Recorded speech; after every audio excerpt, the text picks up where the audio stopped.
Hi friends, Stacie here with this week's Tea of the Week.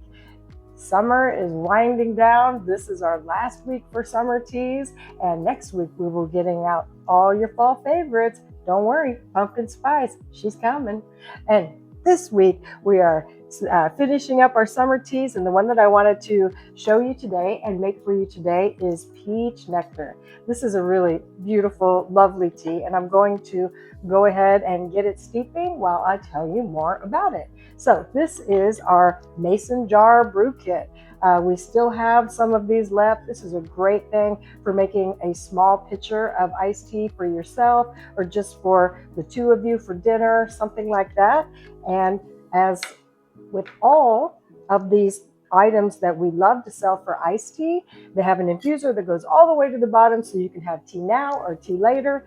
And I'm making this fresh brewed, so I'm going to do tea now. Tea later is, of course, cold brewing over time. So I've got my this is 32 ounces. So I've got my 4 spoonfuls of tea already inside, and I'm going to steep a concentrate. So I'm just going to pour about a third of the water over to get it steeping and let that steep for around 3 minutes. So let me tell you a little bit about Peach Nectar. You would just put the lid on there. Little jars are so cute, aren't they? Okay, so this is Peach Nectar, and it is really, really beautiful. So one thing that I want to tell you about tea blends is a tea blend starts with the primary tea. And this is a little inside baseball tea tip for you. But a lot of times, a lot of tea blends that are out there on the marketplace are made with an inferior primary tea. Like that tea didn't end up the way that they had hoped that year. So in order to sell it and not have that product go to waste or be seen as less than, they'll go ahead and incorporate it into a blend with a lot of other flavorful things. Well, you know, if you're a aficionado like you already know, you can tell. And one of the things that I love about this Peach Nectar, it is a really high-end oolong that it's made with. So this is a beautiful tea leaf. I'll do like the girls do with makeup so you can see it like that. Okay. So this is a beautiful twisted leaf, medium oxidized oolong. It's really a lovely tea. And when you see these stems in here, the beautiful thing about oolong teas, the stem of oolong tea is like the stem of an artichoke. It's some of where the very best goodie is.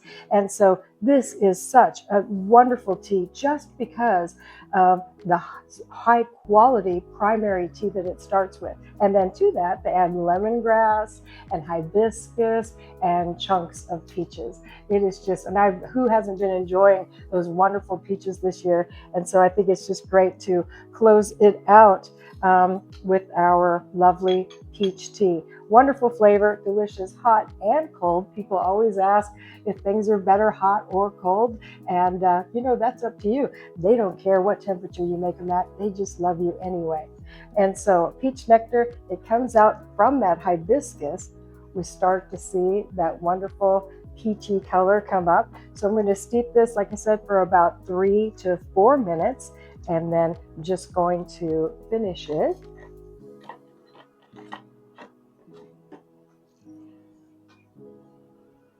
Thank you.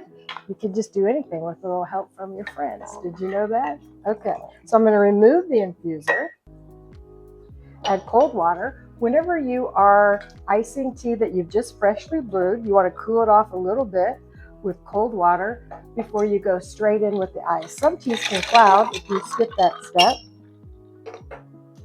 There we go. It is refreshing and inviting. Got that beautiful little peachy color. Let's see how she tastes.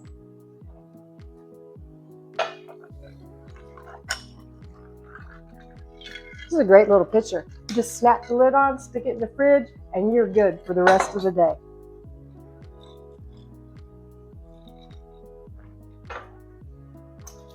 You know, those white Colorado peaches might be gone for the season, but we still have this. We'll be sampling it all week this week. Come in and try it. I think you're going to like it.